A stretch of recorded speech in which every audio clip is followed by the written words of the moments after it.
This is Super Mario Land 2 on the Game Boy. Now here's the ROM hack that adds color to the game. While the original looks great, this new colorized version brings new life to this game. It might surprise you to know that many other Game Boy titles got a colorized version. Let's take a look.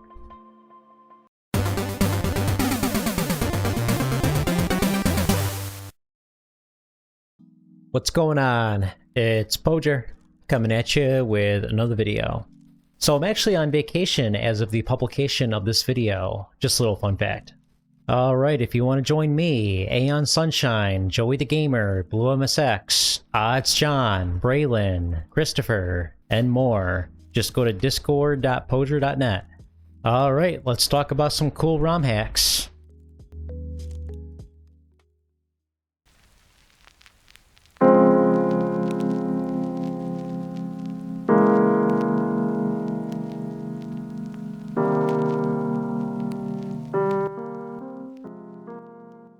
Quite a few Game Boy titles were released on the Game Boy Color with updated graphics and minor changes. For example, Ms. Pac-Man was released on both consoles, but the Game Boy Color version adds color as well as an extra game.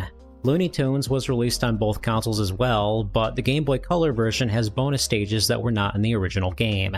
There's plenty of other Game Boy titles that were re-released, but now in color. But not every title was so lucky to receive a colorized version. Thanks to ROM hackers though, there are a few classic Game Boy titles that did receive unofficial deluxe versions. I thought it would be cool to go through a few examples. I do want to thank Braylon and Bass Foyet for this idea. Let's get started. Number 1. Let's start off with Super Mario Land. Here's what the original game looks like. Now here's the deluxe version by the ROM hacker Podrez. The game is similar to Super Mario Bros., but with some key differences. The Fire Flower is significantly different from the NES game, and the flagpole at the end is replaced with 2 doors. Instead of there being one Bowser boss, there's multiple different bosses in this version. They tried to add more variety to the gameplay. In some stages, you play a shooter segment, which is very unlike any Mario game before it. Some of the enemies have different behaviors, like the Koopa dropping a bomb instead of their shell. The first time playing, you're going to be caught off guard. Like I mentioned before, the end of the stage has 2 doors. If you make it to the top, you play a bonus stage where you can win free lives or a Fire Flower. The controls take some getting used to. Mario isn't near as floaty in this one. He falls like a rock, and platforming can be tricky. I don't like the Fire Flower as much as the original Super Mario Bros. Your projectile bounces off walls like a pong ball, which is not as efficient. The sprites and objects are also very tiny, which makes it hard to decipher where everything is. The game is also incredibly short. There's only 4 worlds in the entire game, and then you win.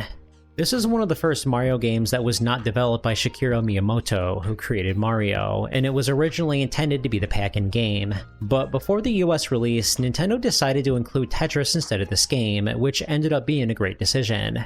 This is an okay game, but the bad controls and miniaturized graphics take away from the experience. The deluxe version not only made graphical changes, but it also added Luigi as a playable character. This version definitely looks way more appealing than the original. There's plenty of colors throughout the stages, which really brings this game to life. This is a much appreciated update. Number 2. Super Mario Land 2 made some significant improvements. Here's what the original game looks like, and now here's the deluxe version, once again by Podrez. The game more closely resembles Super Mario Bros. 3 and Super Mario World. Now we have an overworld map where we can select the stages we want, and the levels are much larger than before. All the sprites and objects are larger, so it's much more appealing to look at. A lot of imagination went into this game that I've never seen in the Mario series before. In one stage you're inside of a whale, and in another you're in Legoland. In this level, you're in space and you must avoid the Carl's Jr. mascots. The music is also very well done.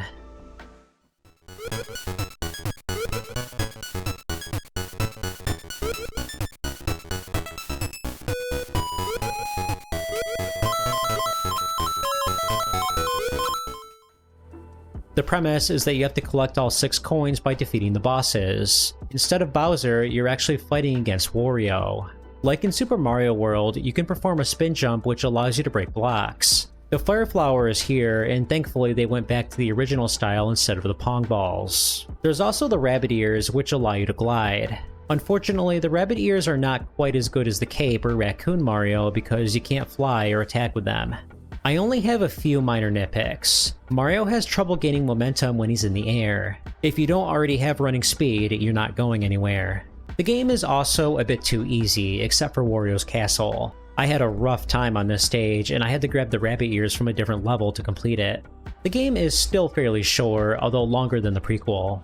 Nonetheless, this is the Mario title we needed on the Game Boy. Once again, the deluxe version looks significantly better than the original. What's hard about making a colorized version is deciding what color certain levels should be. The original game was in black and white, so it's not always obvious what color things should be. We know that the sky is blue and water is darker blue, but what about specific rooms? I think Podrez did a good job picking the right colors for this version. Number 3. Here's Wario Land. Here's what the original version looks like, and here's what the deluxe version looks like by Quirkso. The original game is significantly different from the ones that came after. The newer titles have platforming elements, but are more like puzzle games. You can't turn big or small, and you're unable to die. The first one, on the other hand, is more like a Mario game. There's coin blocks and power-ups, which are reminiscent of a Mario game. He can also die, unlike the newer games. But that's not to say there's no differences. Wario isn't as floaty as Mario, and he has special abilities that Mario doesn't. He can perform a dash attack, which would remain his signature move for the rest of the series. He can also obtain power-ups like Dragon Wario, which lets him shoot fire, and Winged Wario, which lets him fly forward. The game features a large overworld map with tons of levels to play through. There's even secret levels you can unlock if you complete a stage a certain way. This is a surprisingly large game, so you'll definitely get your money's worth. Speaking of which, your main goal is to collect as much money as possible. You unlock a better ending depending on how much you earn. There's a few mini-games that you can play at the end of the stage. The first one is a double or nothing game where you must pick the correct bucket. The other is a throwing game where you have a chance to earn free lives. The controls are alright, but could be better. When Wario turns small, he gets pushed towards the left slightly, which means you might fall into a bottomless pit. Wario is also very slow. His only way of moving fast is by jumping or having the Winged Wario ability. Wario is not floaty like Mario, which is both good and bad. It feels more stiff, but it means you're less likely to make a mistake. Outside of those nitpicks, this is one of the best games on the console. You get so much content for such a tiny cartridge. I always preferred this type of Wario game over what the series would eventually become, but to be fair, this could be because I'm not as familiar with them. This is another very well done colorized ROM hack of the original game. The original version had great graphics, but you definitely had to use your imagination with some of the stages. This ROM hack adds an extra layer of detail, and it makes me wish Nintendo created a Game Boy Color version. Number 4. Kirby's Dream Land was one of the first games to receive a colorized ROM hack. Here's the original game, now here's a DX version by Shadow1333. This is actually the first Kirby game ever made. Things were a bit different in the first Kirby game. This was before Kirby could copy abilities. Instead, he was known for his big appetite, which was demonstrated in the commercial.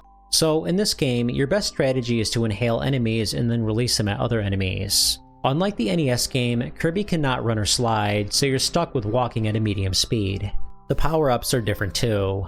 There's no invisibility item, but there's an item that lets you blow fire, as well as an item that lets you fly while blowing air puffs. The game is extremely short, which is uncharacteristic of a Kirby game. There's only 5 stages, and the last one barely counts because it's a boss rush. I was able to beat this game in 20 minutes. To be fair though, not much of a standard had been set. The game would lay the groundwork, and a majority of the enemies and bosses would appear in later Kirby games. It's an okay game, but newer Kirby titles would greatly improve the concept. This was one of the first games to receive a colorized ROM hack. We do get some extra detail that we didn't have before, but there is still a lot of white emptiness throughout the stages. Number 5. Kirby's Dream Land 2 would make a lot of improvements. Here's the original game. Now here's a deluxe ROM hack by KK0. At this point, quite a few Kirby games had already come out, so the developers already knew what to do. Kirby now has his signature copy ability. You also have animal buddies that modify what your special abilities do. For example, with the fire ability, Kirby normally shoots straight forward, but if you have Rick the Hamster, you have a flamethrower ability instead. With all the different animal buddies you can play as, there's way more abilities in this game. Unlike the first game where there's only 5 stages, this one has many worlds, each of which have multiple stages. This is more in line with a typical Kirby game. You also don't have to play the game in one sitting because there's save files. You also have rainbow drops, which are special items that you can collect in each world. I do have some minor nitpicks. Kirby still cannot run or slide like he can in the NES version. When you have an animal buddy, you're stuck listening to the same tune for the entire duration.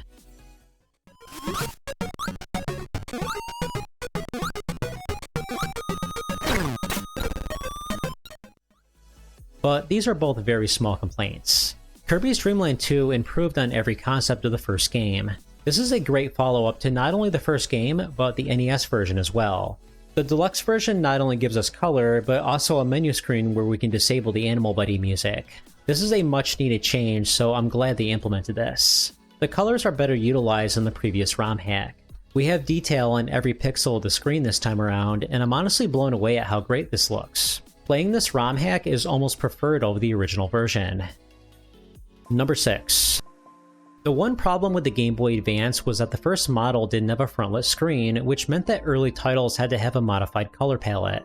By using lighter colors, it was a little easier to see the screen.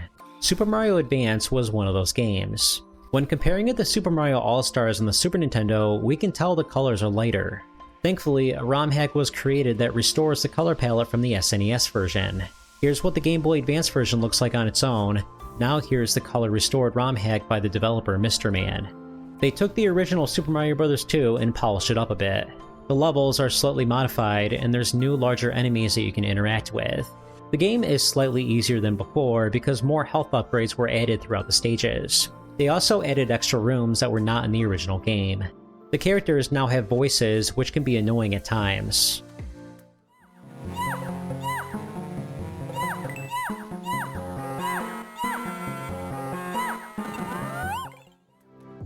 Some extra cutscenes were added to give more detail to the backstory. My only complaint is the fact that they nerfed Toad. He can no longer run fast when carrying enemies. Oddly though, he still runs fast when carrying the POW block. I find this change unnecessary because I never considered Toad to be overly broken. His abilities are a bit unorthodox and some players may not even know what they are. Overall, I don't like some of the changes they made, but it does play identical to the original. I'm glad we got Super Mario Bros. 2 in some form on a handheld console. If you prefer the graphics from the Super Nintendo game, you'll like this ROM hack. I never minded the lighter colors on the GBA version though, so I can either take or leave this particular ROM hack. So those are just a few of the deluxe ROM hacks out there. If I made a part 2, would you want to see that? And are there any games that I missed? Let me know in the comments. Thanks for watching.